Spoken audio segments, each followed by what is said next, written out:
कन्हैया कुमार ये तो अपने घर पे ही हार गया चुनाव, दिल्ली में आके लड़ रहा है। कल इसको प्रसाद भी मिला है क्योंकि ये भारत तेरे टुकड़े होंगे का नारा लगाता है। अब जल हम शर्मिंदा है, तेरे कातिल जिंदा है। ऐसे देशद्रोहियों को यहाँ से इलेक्शन जिताना थोड़ी है, उनको तो मार पीट के भगा। आधार पे वोट मांग रहे, उनके पास अपना एक विजन है। उन्होंने 5 साल पहले बता दिया था कि हमें क्या क्या करना है, और जो जो कहा वो करके दिखाया। उन्होंने बोला हम धारा 370 हटाएंगे, हटा दिया। बोला राम मंदिर बनाएंगे, बना दिया। बोला देश में समान नागरिक संहिता लाएंगे, यूसीसी कानून पास हो गया, उत्तराखंड में लागू हो गया, उसके बाद देश में लागू होगा। हमारा सबसे बड़ा नॉर्थ ईस्ट में चले जाओ, उल्फा आतंकवादी कितना बड़ा था, उसको अमित शाह जी ने हटा दिया। जो जो कहा वो किया, जो किया तो वोट जनता दे वोट देगी। 26 पार्टियों की बात कर रहे हैं। केजरीवाल आज से 10 साल पहले 2013 में सबको गाली बकता हुआ घूम रहा था कि शीला दीक्षित चोर है, फलाना चोर है, ये चोर है, वो चोर है। आज सब ईमानदार हो गए उसके लिए, उन्हीं की गोद में बैठ गया जाके, और वो सबसे बड़ा चोर यही है। गरीबी हटाओ का नारा इंदिरा गांधी ने कब दिया था? जब वो प्रधानमंत्री थी। वो प्रधानमंत्री रही, उसके बाद उनके बेटे प्रधानमंत्री रहे, उसके बाद उनके समर्थित सरकार प्रधानमंत्री में रही। फिर 10 साल तक उनकी जो राहुल गांधी जी की माता जी सुपर पीएम के रूप में काम किया। और नारा किसने दिया था? नानी ने। नानी के बाद बेटा, बेटा के बाद उनकी बहू। एक तरीके से सारी प्रधानमंत्री की लाइन लगी रही, और नारा वहीं का वहीं खड़ा रहा, गरीबी हटाओ। आज भी गरीब गरीब ही है। वो सब चोर हैं जो कह रहे हैं आंधी आएगी, चोरों की आंधी आएगी, और ये सब मारपीट के जेल में बंद कर दिए जाएंगे। और जिस राहुल गांधी को पप्पू और पता नहीं क्या क्या कहा करते थे, आज उसी को प्रधानमंत्री बनाने का ख्वाब देख रहे हैं।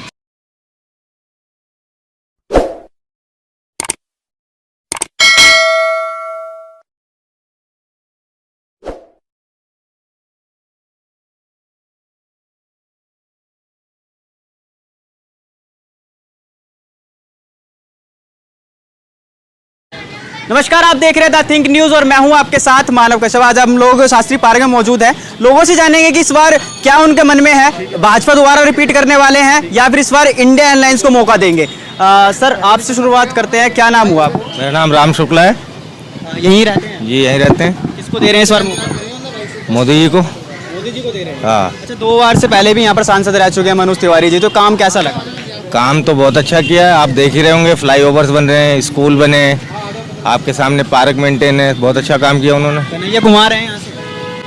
कन्हैया कुमार ये तो अपने घर पे ही हार गया चुनाव, दिल्ली में आके लड़ रहा है। कल इसको प्रसाद भी मिला है क्योंकि ये भारत तेरे टुकड़े होंगे का नारा लगाता है। अब जल हम शर्मिंदा है, तेरे कातिल जिंदा है। ऐसे देशद्रोहियों को यहाँ से इलेक्शन जिताना थोड़ी है, उनको तो मार पीट के भगाना ही है ना। ये घुसपैठिए यहाँ के अपना गाँव देश घर छोड़ के यहाँ से इलेक्शन जीतने के चक्कर में धोखा दे रहे हैं जनता को। लेकिन बार बार वो तो विपक्ष तो यही कह रहा है कि देश बेच दिया है, बेरोजगारी आ गई। बेरोजगारी आ गई है? नहीं, जब मोदी जी ने देश बेच दिया तो मालिक कौन है जिसे देश बेचा है, वो भी तो बताएं। कागज। अरे अंबानी अडानी ने तो हजारों लाखों लोगों को नौकरियां दे रखी है इस देश में। कोई देश जो बेचता है तो नौकरियां थोड़ी देता है, वो तो भाग जाता है। वो तो हजारों लाखों करोड़ों लोगों को नौकरियां दे रखी है, जिससे रोजी रोटी चल रही है। बड़े बड़े प्लांट लगे हुए, लोग काम कर रहे हैं उसके अंदर। बेरोजगारी उन लोगों के लिए जो कुछ करना नहीं चाहते, असल में जो काम चोर है। बेरोजगारी उनके लिए, नहीं तो ऐसा कुछ नहीं है। आज से नहीं, शुरू से ही ये होता हुआ आया है। काम करते हैं तभी खाने को मिलता है, भूखे घर में बैठे रहो तो कोई खिलाने भी नहीं आता। धर्म की राजनीति बता रहे हैं। अब धर्म की राजनीति धर्म की नहीं है। धर्म जो है एक अलग चीज है, लेकिन अगर राम मंदिर बना है तो किसने बनाया है? 500 सालों से तो किसी ने उसका हालचाल नहीं पूछा। मोदी जी ने बनवाया ना, तो उसका बेनिफिट मोदी जी को मिलेगा। बार बार विपक्ष यही तो क्या सवाल उठा रहा है कि राम मंदिर ही एक मुद्दा रह गया बीजेपी के पास। कोई मुद्दा, वो मुद्दा ही नहीं है, वो राजनीतिक मुद्दा ही नहीं है। वो आस्था की बात है, हिंदुओं की बात है वो। अब हिंदू को अगर ऐसा लगता है कि मोदी जी ने वो मंदिर बनवाया तो हिंदू समाज वोट करेगा मोदी जी को। हाँ, बाकी समाज भी करे, वो मना थोड़ी है। वोट तो कोई किसी को भी दे सकता है ना, कोई दबाव प्रेशर थोड़ी है कि आप नहीं इसी को ही वोट देना। अब मोदी जी ने अच्छा काम किया, पब्लिक को लग रही है कि मोदी जी ने अच्छा काम किया तो मोदी जी को वोट करेंगे। लेकिन एक तरह तो 26 पार्टी एक साथ हो गई है, तो उनका कुछ होने वाला है? ये सब 26 पार्टियों की बात कर रहे हैं। केजरीवाल आज से 10 साल पहले 2013 में सबको गाली बकता हुआ घूम रहा था कि शीला दीक्षित चोर है, फलाना चोर है, ये चोर है, वो चोर है। आज सब ईमानदार हो गए उसके लिए, उन्हीं की गोद में बैठ गया जाके। और वो सबसे बड़ा चोर यही है, जो कि अभी एक कोर्ट के शॉर्ट नोटिस दिया है, तो ये जेल से बाहर है अभी। फिर ये जेल में जाएगा और फिर ये जेल भी जाएगा, इससे सजा भी होगी। बाहर आ गए। आम आदमी पार्टी कह रही है अब आंधी आएगी। आंधी में उड़ के वापस जाएगा। आंधी तो देखो, आंधी तो भगवान लाता है, प्राकृतिक का मौसम खराब होता है तब आंधी आती है। वो सब चोर हैं जो कह रहे हैं आंधी आएगी, चोरों की आंधी आएगी और ये सब मारपीट के जेल में बंद कर दिए जाएंगे। हाँ, वो तो ये भी कह रहे हैं कि अगर इस बार दोबारा से प्रधानमंत्री नरेंद्र मोदी बन जाते हैं तो योगी की गद्दी खा जाएंगे, योगी आदित्यनाथ की। वो आम आदमी पार्टी के मुखिया हैं, वो अपनी पार्टी की सोचे। ये सोचना भारतीय जनता पार्टी का काम है कि किसको प्रधानमंत्री बनना है, किसको नहीं बनना। और इससे अमित शाह जी ने क्लियर कर दिया कि अभी ऐसा कुछ नहीं, 29 तक प्रधानमंत्री मोदी जी रहेंगे। क्या इस बार क्या लग रहा है, 400 पार का ना जो नारा लगा रही है बीजेपी, हो पाएगा पार? बिल्कुल पार हो पाएगा। सरकार अपने काम पे वोट मांग रही है, काम के आधार पे वोट मांग रही है। उनके पास अपना एक विजन है। उन्होंने 5 साल पहले बता दिया था कि हमें क्या क्या करना है और जो जो कहा वो करके दिखाया। उन्होंने बोला हम धारा 370 हटाएंगे, हटा दिया। बोला राम मंदिर बनाएंगे, बना दिया। बोला देश में समान नागरिक संहिता लाएंगे, यूसीसी कानून पास हो गया, उत्तराखंड में लागू हो गया, उसके बाद देश में लागू होगा। हमारा सबसे बड़ा नॉर्थ ईस्ट में चले जाओ, उल्फा आतंकवादी कितना बड़ा था, उसको अमित शाह जी ने हटा दिया। जो जो कहा वो किया, जो किया तो वोट जनता दे वोट देगी। लेकिन विपक्ष तो कह रहा है कि गिने चुने 2-3 मुद्दे हैं, 370 राम मंदिर बस। विपक्ष के पास कौन सा मुद्दा है ये बताएं? कोई मुद्दा है उनके पास? वो तो ये अभी कांग्रेस का कहना है, बड़े बड़े लीडर्स का, कि हम लोग रोजगार ला के देंगे, जो कि नरेंद्र मोदी की सरकार ने 10 सालों तक अभी रोजगार नहीं दिया। गरीबी हटाओ का नारा इंदिरा गांधी ने कब दिया था? जब वो प्रधानमंत्री थी। वो प्रधानमंत्री रही, उसके बाद उनके बेटे प्रधानमंत्री रहे, उसके बाद उनके समर्थित सरकार प्रधानमंत्री में रही। फिर 10 साल तक उनकी जो राहुल गांधी जी की माता जी सुपर पीएम के रूप में काम किया। और नारा किसने दिया था? नानी ने। नानी के बाद बेटा, बेटा के बाद उनकी बहू, एक तरीके से सारी प्रधानमंत्री की लाइन लगी रही और नारा वहीं का वहीं खड़ा रहा, गरीबी हटाओ। आज भी गरीब गरीब ही है।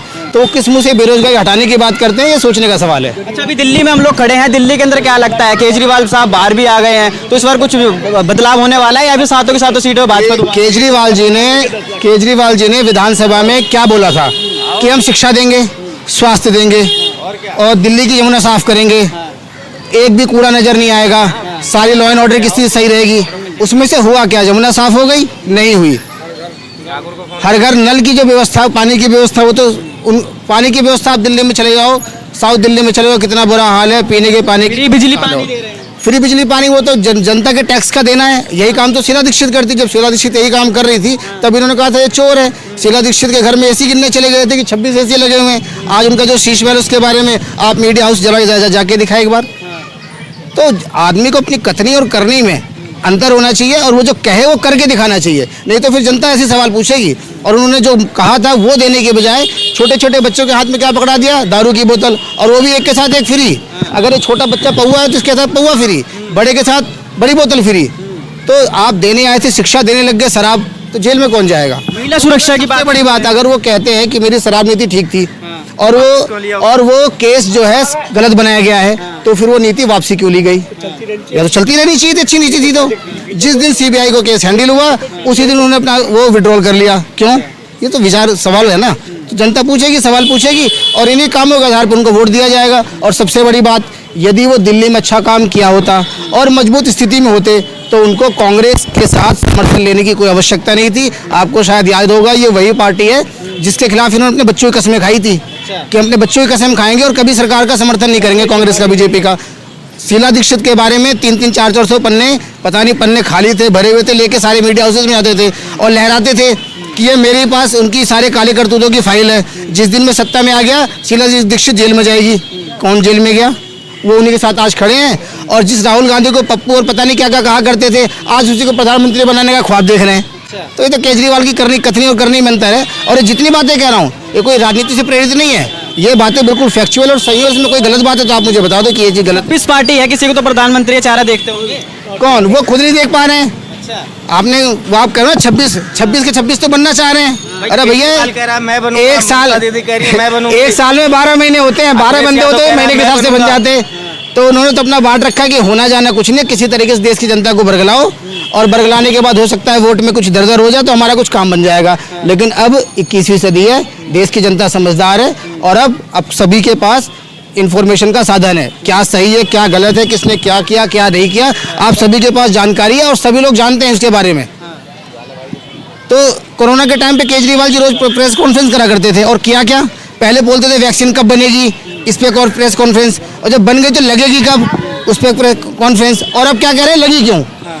तो ये बहुत हमारे बच्चों के विचार का सवाल है। और ये पूरी दिल्ली की जनता को नहीं, देश की जनता को, आज केजरीवाल जी ने थोड़े दिनों पहले दिल्ली में रैली करी, किसके समर्थन के लिए? कांग्रेस के लिए। वही केजरीवाल अभी 2 दिन बाद पंजाब जाएंगे और क्या बोलेंगे? कांग्रेस चोर है।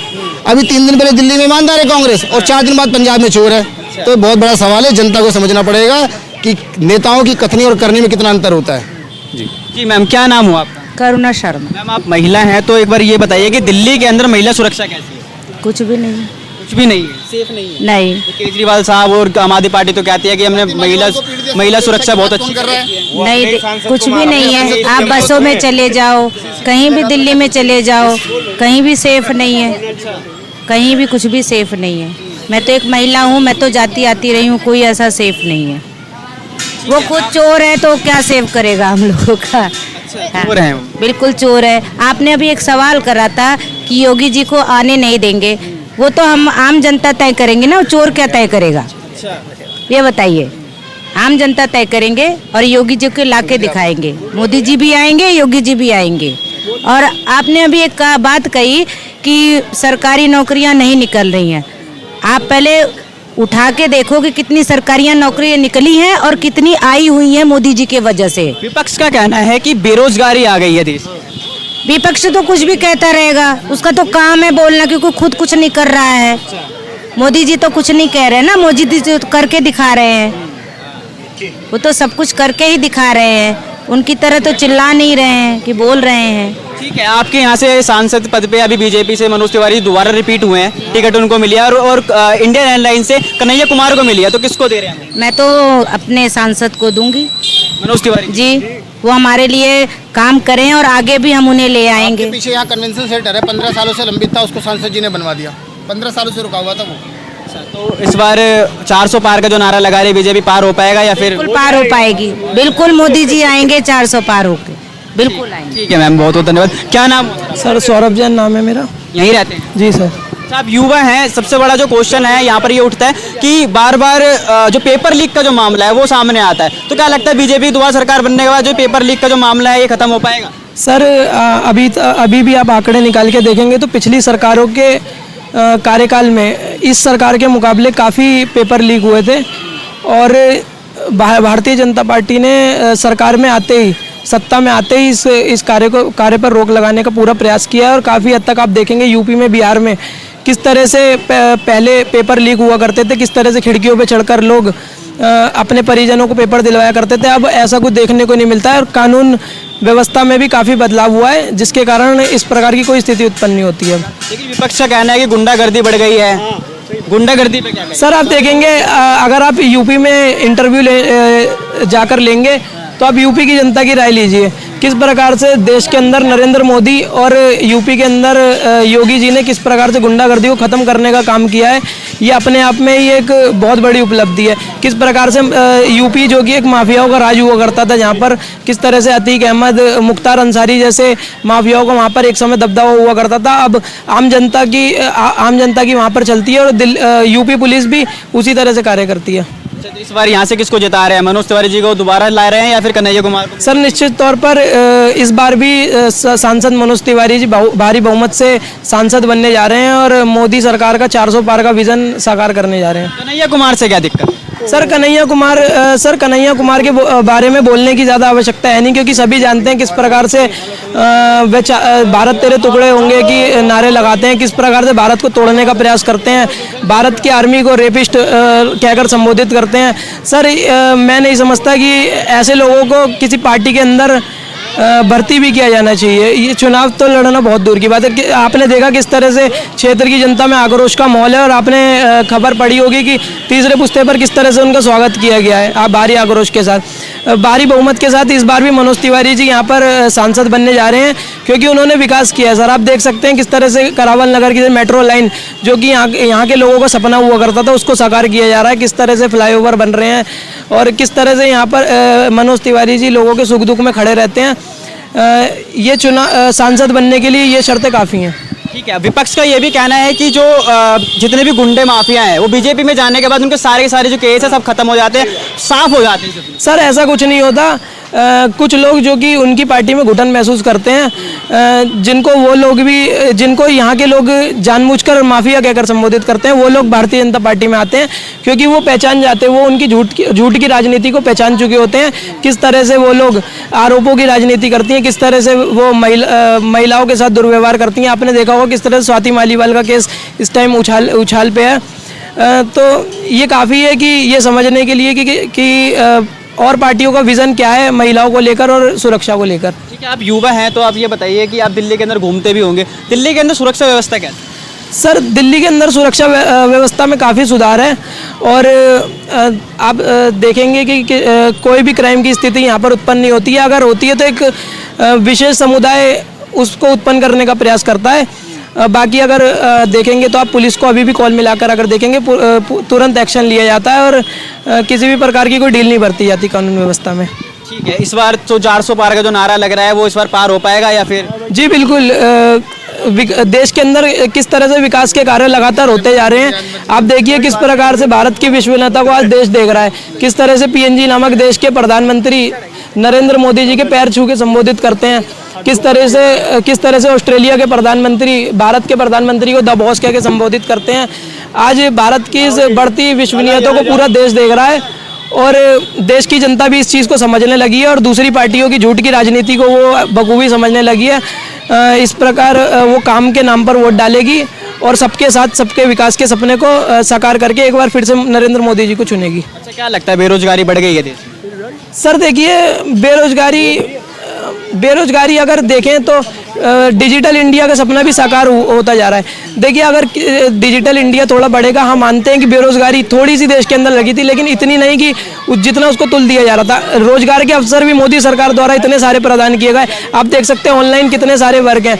आज भारत के अंदर एक छोटे से छोटा व्यक्ति रेडी लगा सकता है।